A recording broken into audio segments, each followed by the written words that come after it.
efikase dhe transparente që nga aplikimi për dokumente drejt e shërbimet sociale dhe biznesore. Digitalizimi është mjet për të shërbyer çdo qytetari dhe do të përdoret për progres shoqëror, zhvillim ekonomik të qëndrueshëm, llogaridhënie të gjerë dhe cilësi të lartë. Në mandatin që po lëm pas, eksportet dhe investimet e huaja direkte u dyfishuan, për tani është koha të shumë fishohet prodhimi. Për gjatë 4 viteve në vazhdim, do të investojmë rreth 1 miliard euro në prodhim përmes garantimit të kredive për investitorët. Pra do të vëmë në dispozicion 1 miliard euro garanci sovrane, të cilat shërbejnë si hipotek për të garantuar investimet private në fabrika dhe në prodhim.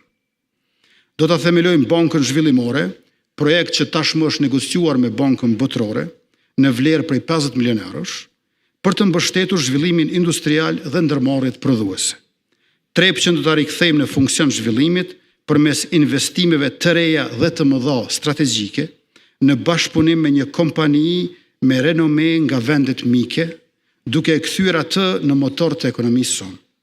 Do të ndahet një fond prej rreth 50 milion euro për skanimin e plot të burimeve tona natyrore dhe futjen e tyre në ekonominë në funksion të zhvillimit.